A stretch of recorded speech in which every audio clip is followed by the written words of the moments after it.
Salam and peace. This is Imam Malik Mujahid, and you're watching Muslim Network TV. We're 24/7 on many platforms. Galaxy 19 satellite, which reaches USA, Canada, and Mexico with 57 million subscribers.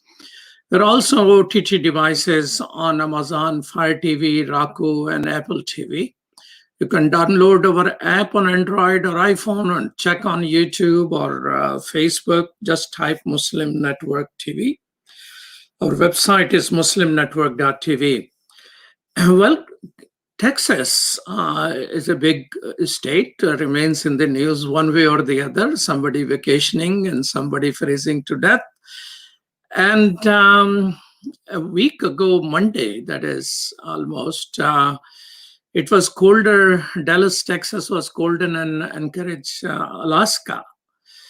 Are these something cyclical or it's extraordinary? Is it really connected to global warming or that's all a myth? Some people thriving in the fake news in Texas are actually looking for a little bit of global warming, laughing about the whole concept.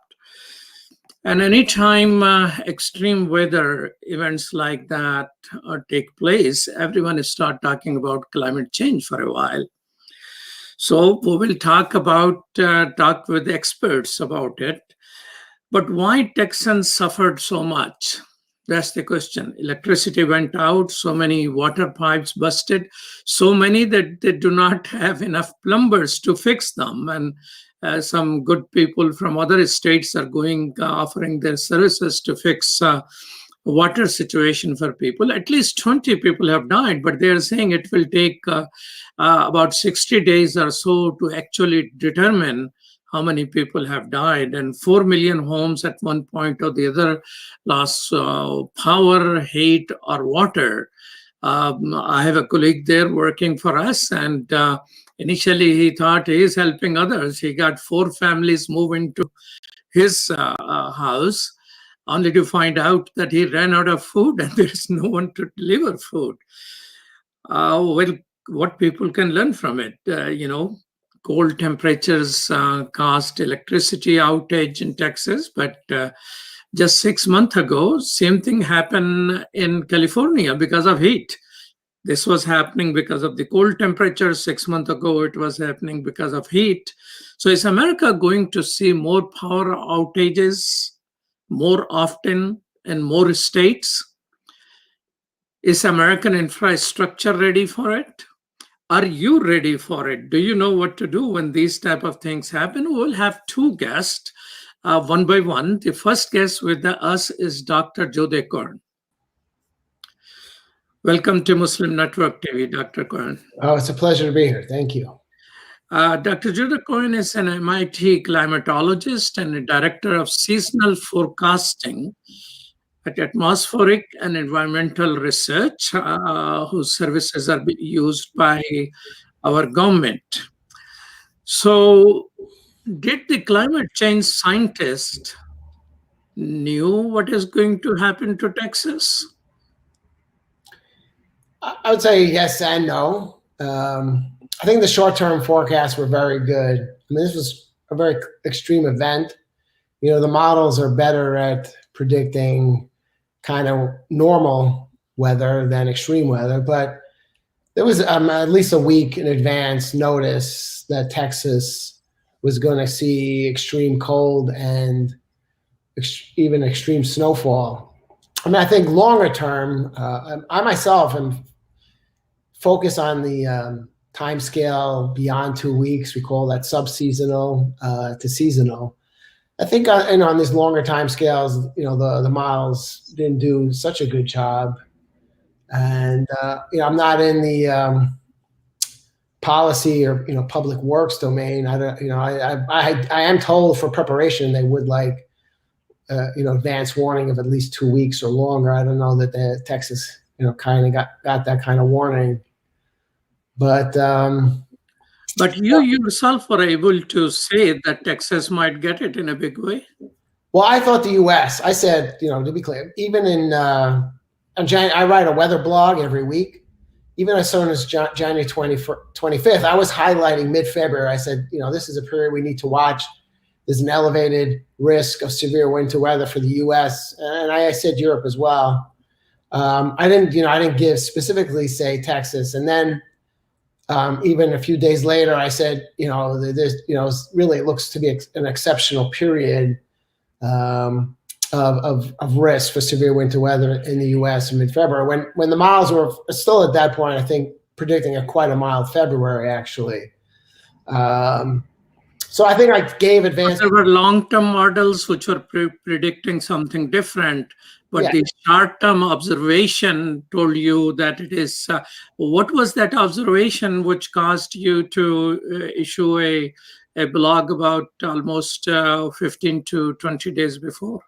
So I wrote a paper 3 years ago, first author, a few of us, where we showed that there's a very strong relationship, a strong and linear, right, a relationship between Arctic temperatures and severe winter weather in the eastern United States. When the Arctic is cold, we show that there's a decreased risk of severe winter weather, and this includes both cold and snow. And then when the Arctic gets warmer, that risk of severe winter weather increases. And and when the Arctic is warmest, that's when there's a real spike in the probability or likelihood of severe winter weather. And we were getting one of those signals. I saw that signal, a spike in Arctic temperatures for mid-February, and that's why I thought there was really, this was a time period to really highlight and focus on. So, and you're showing this video. So we all know that the globe is getting warmer, but the globe is not, and this is what's key, the globe is not getting warmer uniformly, right? That warming is not uniform. It's focused or concentrated in the Arctic. The Arctic is warming 2 to 3 times faster than the rest of the globe. And I think most people are aware that this is leading to rapid sea ice melt in the Arctic Ocean.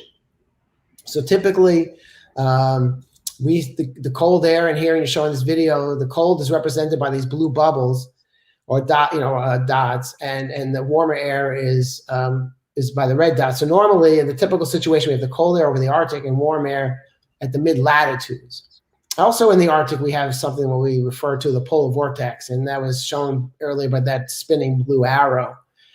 And in its typical state of the polar vortex, an area of low pressure, it sits right over the North Pole and keeps the cold air close to it, as you see in the video right now. Over the Arctic region, you have warmer temperatures to the south along the mid-latitudes. But that Arctic warming is causing the jet stream to become more amplified. So when you have more amplified flow, you have a redistribution of the air masses, or more mixing, more vigorous mixing. So you have warm air, it starts out in the lower latitudes, then rushes into the Arctic region. Now, there are 2 layers of the atmosphere. There's the troposphere and the stratosphere. The polar vortex is in the stratosphere, which is the top layer. So that warm air rushes into where the polar vortex is, and it displaces, because two objects can't occupy the same space. It displaces the cold air south to lower latitudes. And so you have the polar vortex, an area of low pressure. It typically sits over the North Pole. And then when you have this warm air rushing the Arctic, it displaces the polar vortex to Eurasia, to North America. And I like to say where the cold air goes, where the polar vortex goes, so goes the cold air. And that happens first in the stratosphere, but for reasons I don't think we fully understand, that then happens in the troposphere about 2 weeks later. And so when you have this displacement of cold air from originally over the Arctic to lower latitudes and mid latitudes, and this more amplified flow first in the stratosphere, then that happens in the troposphere where the weather occurs, where we live. Then that same thing happens, and the cold air is displaced, further south. And this is exactly, I would say, in my opinion, is exactly what we saw happen with Texas. So we had this, the warm air, rushed into the polar vortex. It displaced the cold air over the North Pole, south. This happened first in the stratosphere, right, in January, but then about 2 weeks, at the end of January, early February, and then about 2 weeks later, this is, occurs, is kind of mimicked or copied in the troposphere with our weather, and that's when the cold air got dislodged from the near the North Pole in the Arctic, and got dislodged, and it headed straight south to Texas.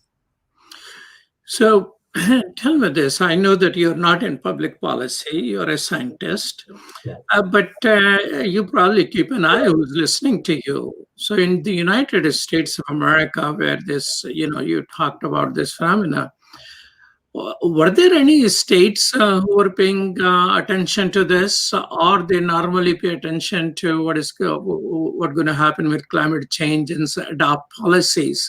I'm in Illinois. I can tell you in Chicago, where I'm based, about 6 years ago, the tree city is planting, and the sidewalk material they're using is the one which is used normally in Alabama, because they think the whole thing is coming this way. So are there some states which actually are listening to scientists in terms of adopting policies which can help them deal with the forthcoming scenarios? Yeah, so I'm less familiar with this. I mean, I know states are planning, making plans, for climate change, extreme weather. I graduated from Columbia University. I know Columbia jointly with NASA, there's a NASA office there, have been advising the New York City government, municipality about climate change and extreme weather. I mean, here I reside in Massachusetts. I mean, I spoke to the governor, Charlie Baker, and his cabinet, about the polar vortex and extreme winter weather. And how much they've adopted, I don't know, but I certainly have spoken to them, and I think they've, internalized what I told them. So those are just examples that I know of. I'm sure California is. There's certainly lots of climate scientists in California, and they've certainly experienced extreme weather. You talked about tell me, who's keeping an eye on North Pole and Antarctica and what is happening there?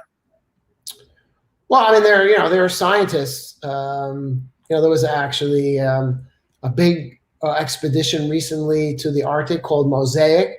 I think it was mostly a European, venture. I think they're the ones that funded it. It was mostly European scientists.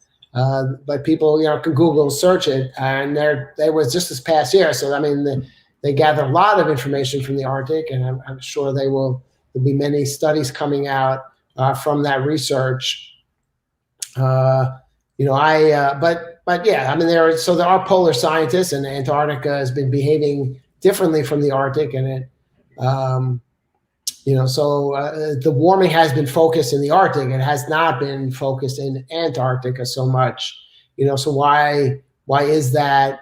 Will that continue? So I mean, they're interesting. You can make compare and contrast or between the two. But I mean, there are lots of scientists. I mean, most of my funding comes from the National Science Foundation. They fund lots of polar research, so both Arctic and Antarctic. Maybe people have seen. They manage some stations there in the South Pole and also in Greenland. But there are plenty of U.S. and international scientists studying. NOAA has this Arctic report card that discusses changes in the Arctic, and they use that to advise the U.S. government on Arctic changes and maybe the influence on our weather because of the Arctic changes. So I mean, there's certainly lots of ongoing. Are there more scholars taking interest in this discipline? I think, so I wrote a review paper on how maybe changes in the Arctic are influencing our weather. I mean, very relevant to what happened with Texas, where I'm saying that, and you were showing the video, and I try to argue that, and this is a controversial topic, so let me, preface with what I say next. But I wrote a review paper about these ideas, how changes in the Arctic, this rapid warming, can lead to these increased episodes of severe winter weather, like we saw last week Chicago also had very severe winter weather. You guys were prepared for it, so it didn't make the news like Texas, but certainly was extreme weather. But I don't know whether we're prepared. We're used to, I think, will be the problem. Well, yeah, okay, but you have your infrastructure's winterized, and but Texas got all the story, but it was below zero in Chicago, or you had an extended period of very cold temperatures, and you also had a lot of snow. But I wrote a review paper in 2014. I'm getting kind of not to get sidetracked, but I wrote, and young scientists have come up to me and said, thank you for your review paper. This really sparked my interest in this topic, and I've decided to do research in this area. So I think there's an increasing interest among scientists, climate scientists, and there's certainly been an explosion, I would say, of papers, scientifically peer-reviewed papers on this topic that over the past decade or so, and I think that that would increase. Obviously, what happened in Texas, with the human toll that it took and the collapse of infrastructure. I heard, that this will turn out to be Texas, a costliest natural disaster. Texas, that is a state that's more well known for its hurricanes and heat waves and drought than snow and cold. But it will turn out, that through Texas history, certainly after this winter, what happened last week will be its costliest natural disaster. So I do assume, I expect that this will spark interest, not just in the science, but maybe in the policy side as well. But so this is a new area, this area of how the Arctic or even Arctic change is influencing our weather, how it might increase these episodes of more extreme weather. This is relatively new. I think I've been really the person that's been studying it the longest, but I would say this is an area that only really started about a decade ago. So, so in climate science, this is a relatively new area, and I expect it has been growing. There's been increased interest, and I certainly expect that to continue. And what happened this year could only, help that happen, or will increase, help to increase the interest and the research, scientific research. You're watching Muslim Network TV. This is Imam Malik Mujahid, and I'm talking with Dr. Judah Cohen about the how Texas weather came essentially as a gift of North Pole, and we'll be right back after these messages.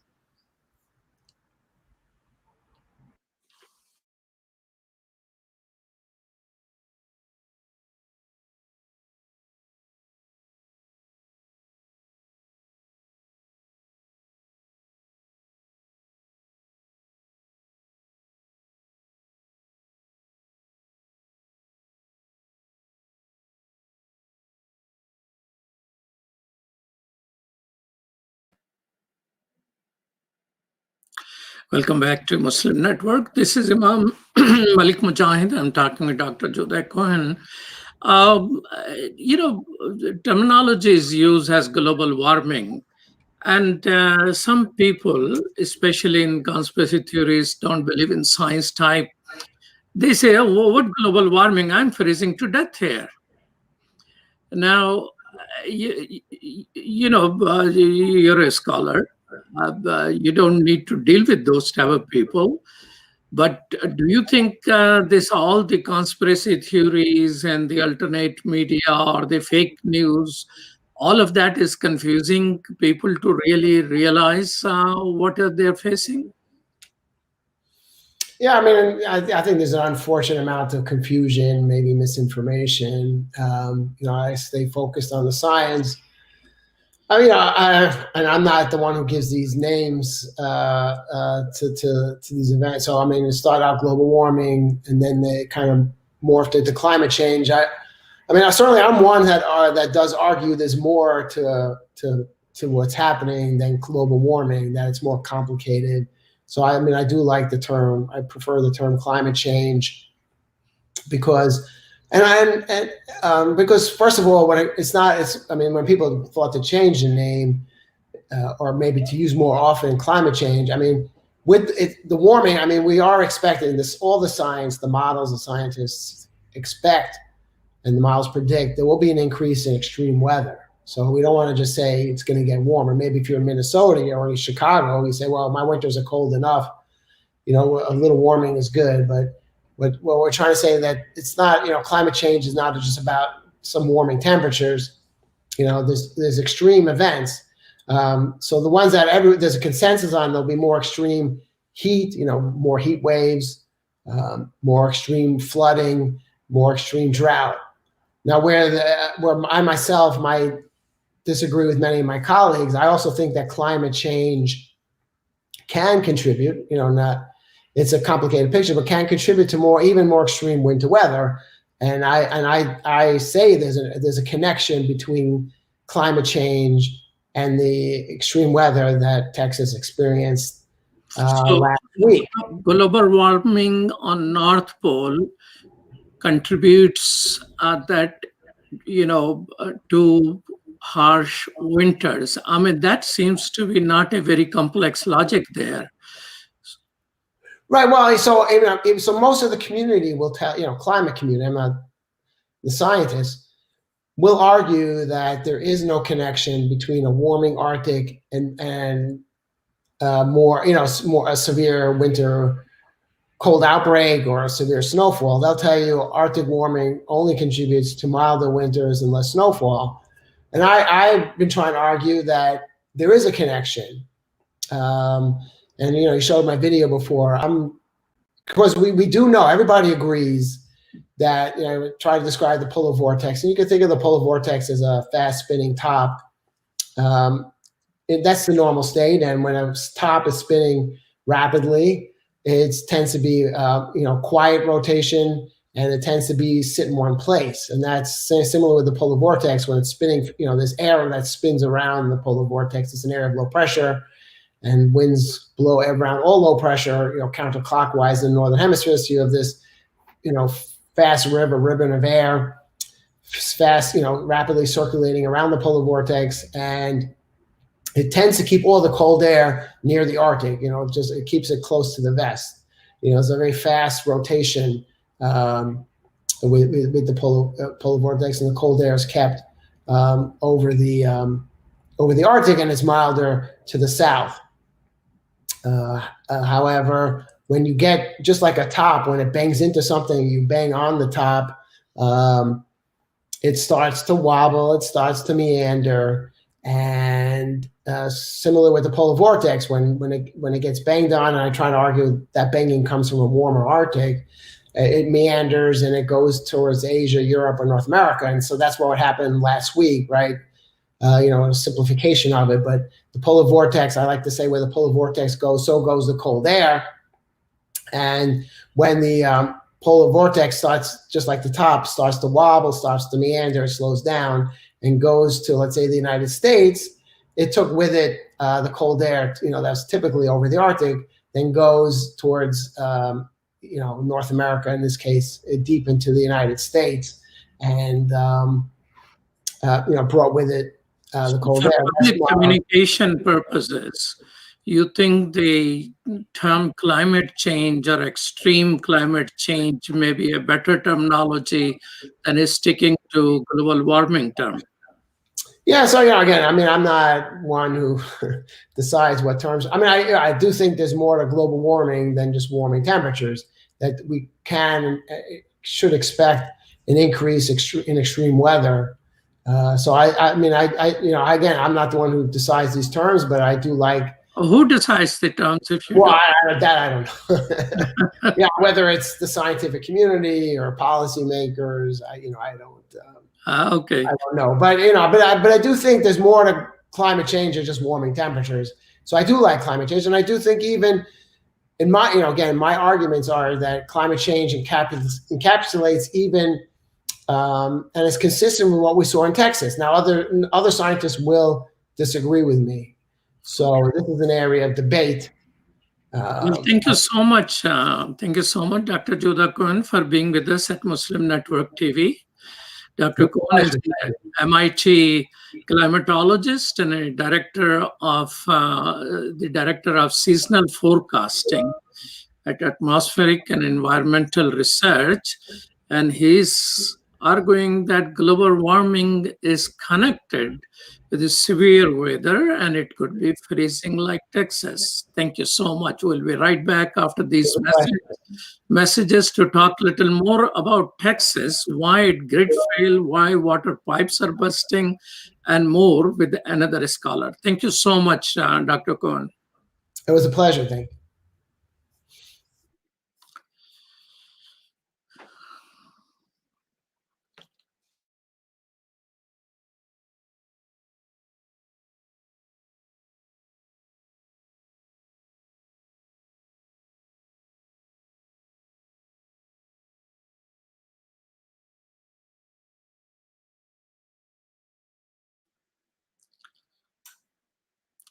Welcome back to Muslim Network TV, and we're talking about what happened in Texas, what type of disaster it was.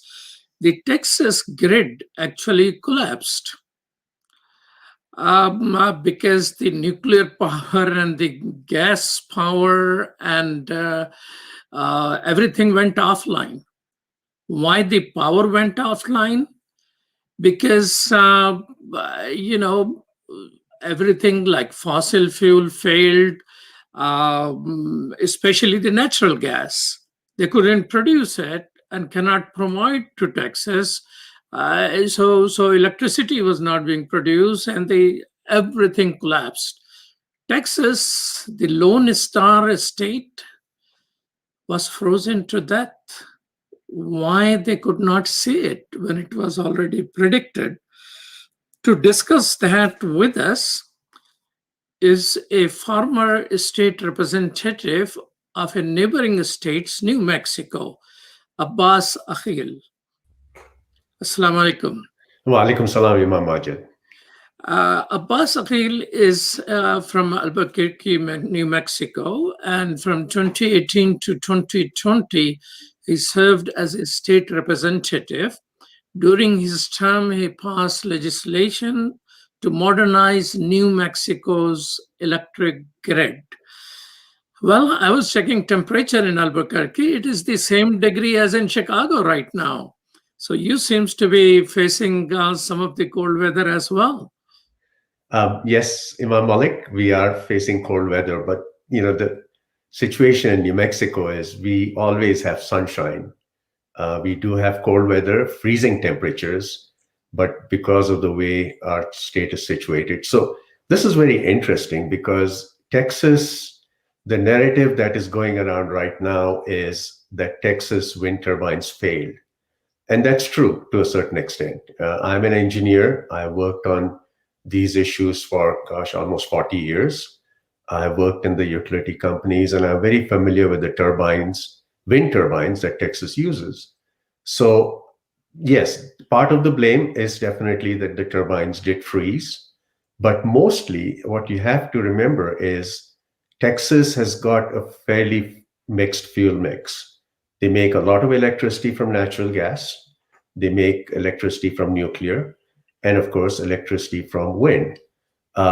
In case, just talking numbers, there's something like over 10,000 wind turbines in Texas. So what I want to do is I want to use this graphic that you see on the screen just to explain what goes on. It would be good if it could be enlarged a little bit so people can actually see it.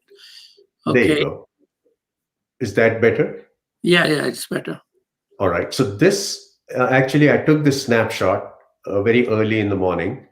And what it shows is this is the supply and demand curve for the Texas grid, of the Texas electric system. So the upper curve that you see is the supply. That is how much electricity is being generated right now. And the lower curve shows what the Texas operators expect will happen today, is how much people will use the electricity. So this is a normal day when there's enough supply and the demand is low. So let's go to the next graphic, and that is actually very key to show what happens. So if you expand that, if you can, otherwise we can use it as it is. So this is a very interesting graphic because this captures exactly what was happening in Texas when the blackouts started. So if you look to the left of that curve, the green line is, of course, the demand, which is what electricity the people are using. And the upper red line, the orange line, is the supply situation of electricity in Texas. So as you can see, prior to the blackouts being more prevalent, the demand and the supply came very close to each other, which means the problems had already started. So early in the morning on February 16, the Texas situation in terms of electricity supply and demand, we were already heading into problems. But then as you move to the right, where 12 o'clock in the afternoon, you see the demand shooting up and the supply completely falling off. So demands were shooting up because it is freezing. People want heaters to be running and everything. Exactly. Right? They were using heaters, they were using other appliances. So although situation has improved, as it says, even today, demand is far higher than the supply. Today, no. Today, the supply is actually pretty good because if you go to the previous graphic, you will see that the supply is pretty It normal. also says today's outlook, so I thought this is about today. Okay. No. It says today's outlook. I'm so sorry. This actually means that is a snapshot of that day. Oh, so the date underneath is important. So the date that shows at the bottom of the slide is February 23, which is today. And the previous graphic was the February 16 when the problems were happening. So this is about Texas situation. But is the New Mexico power grid better than Texas power grid? Because you passed this legislation in the New Mexico state to improve the power grid. So what improvement did you make, did your law make in New Mexico? So I would have to go to graphic number 5 if Sherdil can put that on the screen. And that really describes what is also the problem. So if you can bring that graphic on the screen, I can describe to you. No, the one after that. Yeah, there you go. Okay. So this is the map of the entire United States. And what you see there are 3 sections. And those sections are all electrically isolated. So New Mexico falls in the section to the left. And New Mexico is right at the bottom there, as you can see. And the eastern section is on the right. But as you can see down below, Texas is all by itself. Now, this was a choice that Texas made, whether you call it pride or bad planning, but they decided to remain isolated for the last 40, 50 years. And they do not have any connection to other states. So when New Mexico, the question you asked just now, if New Mexico has problems, we lean. In other words, we borrow electricity from our neighboring states. And that happens all over the western side of the United States. As well as the eastern side of it. And the eastern side, right? New Mexico is on the eastern side. Texas has no such parachute. So if they have problems, they are on their own. And I worked at Sandia National Labs. And after 9/11, we used to do scenarios just like this to say what can happen to the grid, what can happen to the electric grid if bad things happen. Now, as I said earlier, Texas also has nuclear power plants, and these are pretty huge. So if you lose a nuclear power plant, you can pretty much lose the system if you're not connected to the other grids. So as New Mexico and the rest of the country shares their power and their electricity, Texas cannot. So if there's a major failure, whether you point the finger at wind turbines, a nuclear power plant, or the fact that gas lines, natural gas lines froze, Texas is on its own. And this we knew would happen. This has been studied, this has been stated before, but unfortunately, the way the Texas grid is now, they cannot now create a connection with the other grids of the country.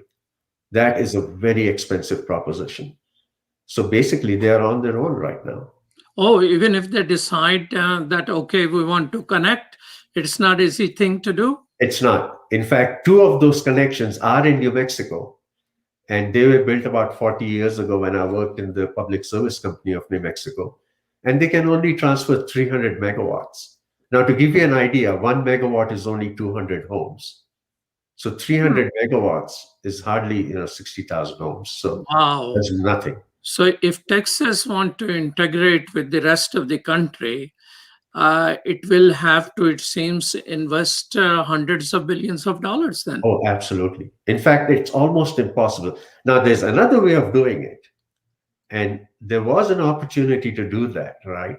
The reason Texas is not connected to the other grids is because what we call in electrical engineering a problem of phase angle. So all these three sections of the country that I showed you all operate on a different phase angle. So if I want to connect the eastern to the western side, I have to shut down every generator that's making electricity on the western side and resynchronize it with the eastern side. Then I can connect. My goodness. That's It's just not possible. So even if they invest enough in power lines and building towers and all that, everybody need to shut down essentially before it could be connected. So on February 16, when they were going through a blackout, maybe they should have completely shut the system down and resynchronized either to the east or the west. But even that is a technical problem. Okay, so there is no immediate solution. So it means they will have to build redundancy within Texas. That may be easier. Yeah, and really what they need to do, and this is definitely something that needs to be pointed out in all fairness. Now, when a failure like this happens, there will be studies. This will be analyzed in great detail for literally months to come. It is almost like flying a jet plane.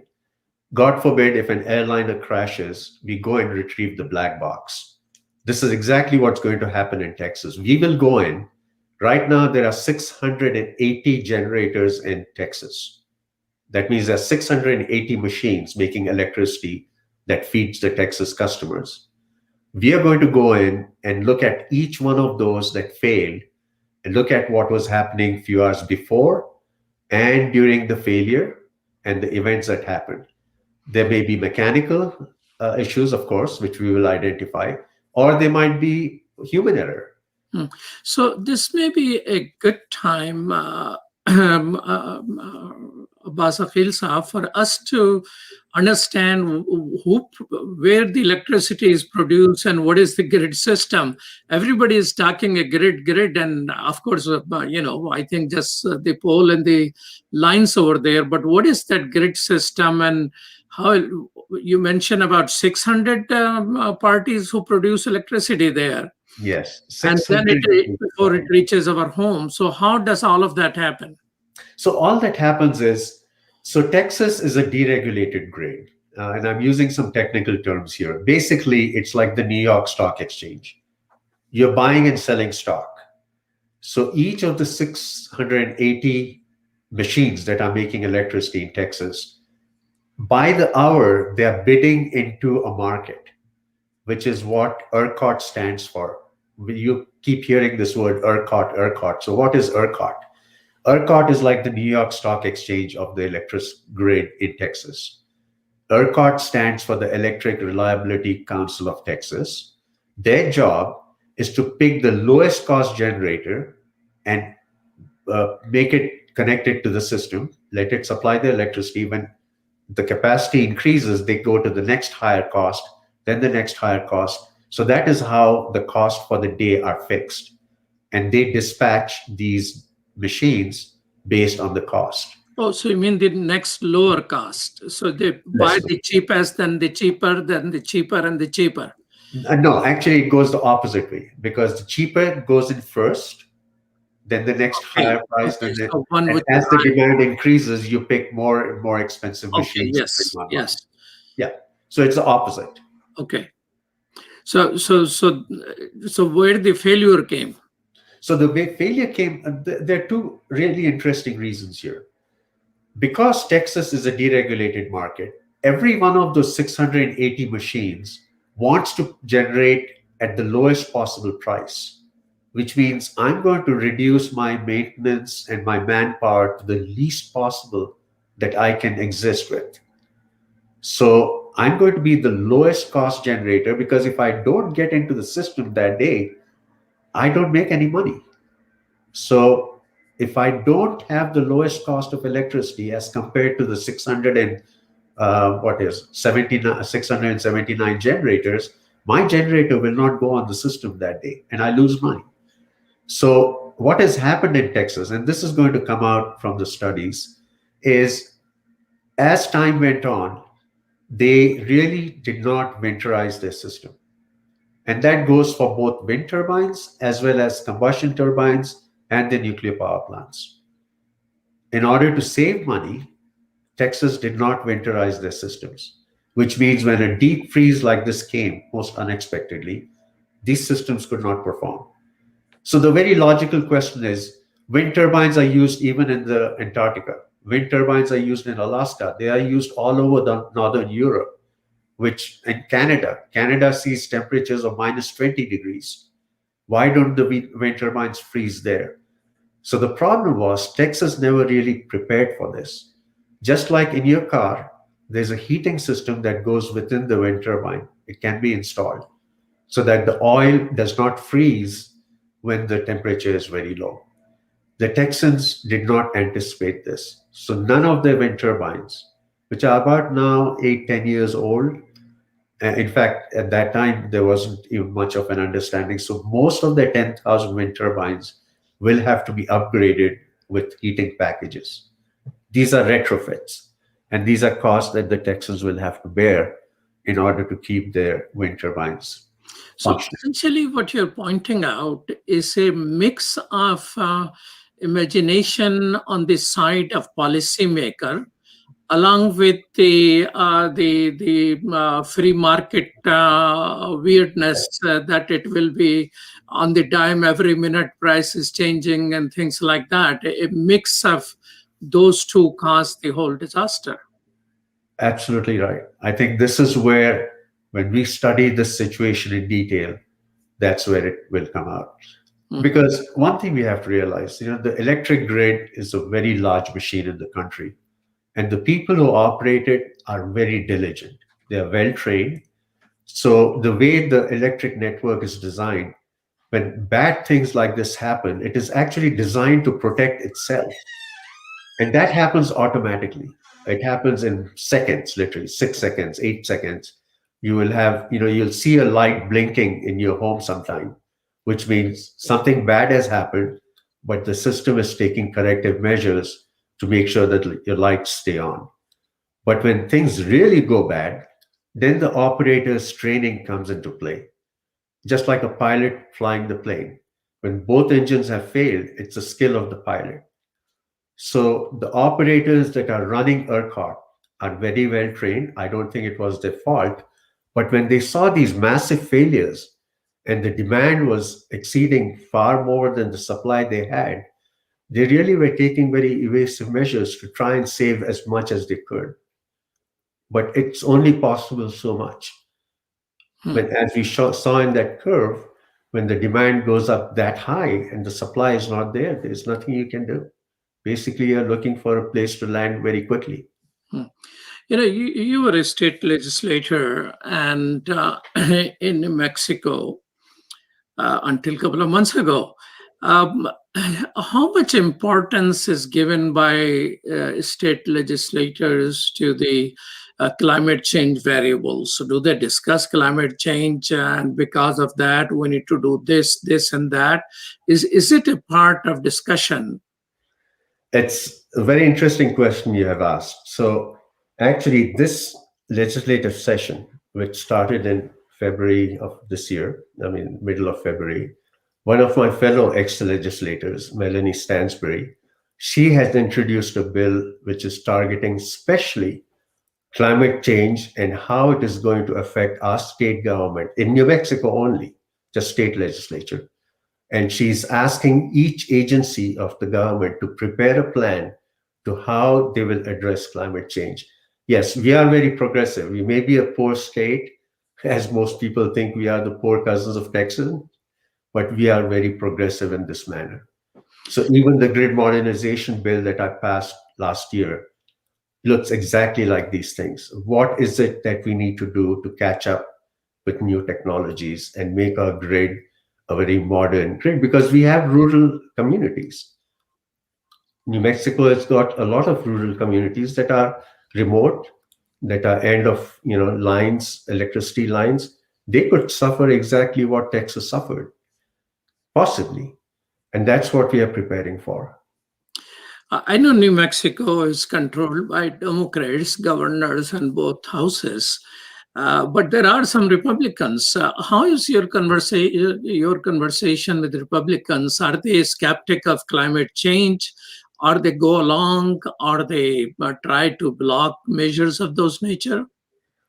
Unfortunately, yes. In fact, both the Senate and the House is controlled by Democrats, as you just said, and the governor is also a Democrat. But the Republican Party, unfortunately, is very deeply embedded to the fossil fuel industry. And they push back. They definitely push back on, and that is happening even in Texas. The governor, the first thing he said in Texas was, oh, the renewables failed us. And even now in USA Today, there is an article just, I think, yesterday, which said that the Biden plan to take us to renewables is dangerous and it will create more problems like we saw in Texas. That's not true at all. And that conversation happens all the time. And what I have done to reassure my Republican colleagues, and they sometimes do work with us, is to tell them that electricity really has nothing to do with oil. Electricity that we generate pretty much all over the country has only to do with natural gas. And New Mexico, almost 1/3 of our revenue comes from oil and natural gas production. Our state budget is about 8 billion, and we have basically oil and gas providing 1/3 of that revenue. And we want to I always make a point to say that oil has nothing to do with electricity generation. So if we go renewables in New Mexico, it will not hurt oil production at all, because oil that we use in New Mexico and our oil that is exported goes for transportation.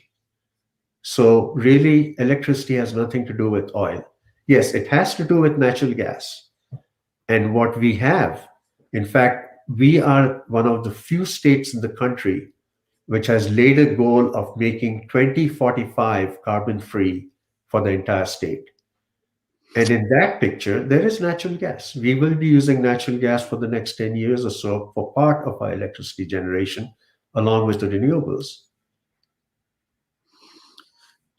So, well, I know your answer may be partisan because you're a Democrat, but do you think this failure in the policy is going to continue to hamper how Texas deals with this disaster? That's hard to say. I don't know how the politics in Texas will play out. But I hope that this example of Texas is not amplified to a point where it affects our desire to wean away from fossil fuels.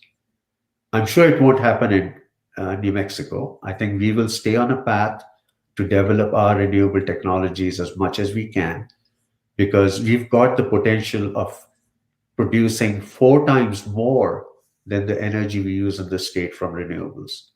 And we will do that. We are headed in that direction. It's the right direction. But I'm a little hesitant, because if you hear the questions that were asked from ex-Congresswoman Deb Haaland this morning in the Senate Energy Committee, where she's going through her confirmation hearings, those questions are very pointed. They are trying to drive home the point, they being the Republican senators, are trying to drive home the point that, look, our renewable energy plans as laid out by President Biden are going to be dangerous for the country. And this is partisan thinking. If I wish I could show you pictures of how coal is mined and burned and the effect that it has had on New Mexico, on our water, on our air, on our land. We've produced electricity from coal for the last 70 years. And the devastation that it causes to the environment is extreme. I mean, you could see from the power plant in New Mexico, the smoke that comes out of the stack, you could see it from the International Space Station. And that is just one power plant in New Mexico. So if you look across the country, all the coal that is being burned, it's time to move on. This technology is 150 years old.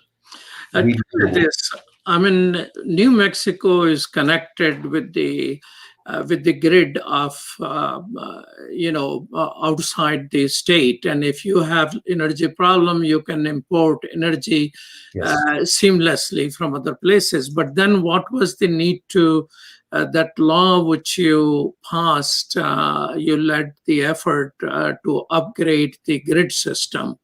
What was the upgrade which was involved in there? So this is actually a very interesting question you asked, because the grid, as we know it, or what we call the grid, the electric network, is really pretty, I mean, it works well. I should absolutely say it works very well. It's the largest machine we have built, and yet it is controlled precisely to give you the exact voltage and frequency that you need to run your refrigerator, your air conditioning, your lights, and even this laptop. So it's an amazing machine, and it's doing a really good job. But each state decides how that machine runs in their state. And some states are progressive, like California. In fact, right now, if you were in California, you could go on an app on your iPhone and see exactly how much energy you have consumed in your home 2 hours ago. And that is a good example of a grid that is relatively modern. In fact, I would say quite modern, because then what is happening is the people who are running the grid, just like in Texas, the operators that I talked about, can see exactly what is happening all the way to your home. And when problems arise, they can take preventive actions to either make sure that you have supply to your home or to disconnect your home so that that problem doesn't propagate. In New Mexico, we are not that far ahead as California is.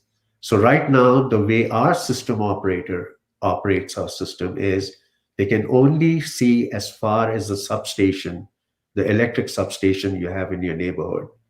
They cannot see my home. So if there's an outage in my neighborhood, they don't know there's an outage until I and my neighbors start calling the electric company to say, look, I've lost my power.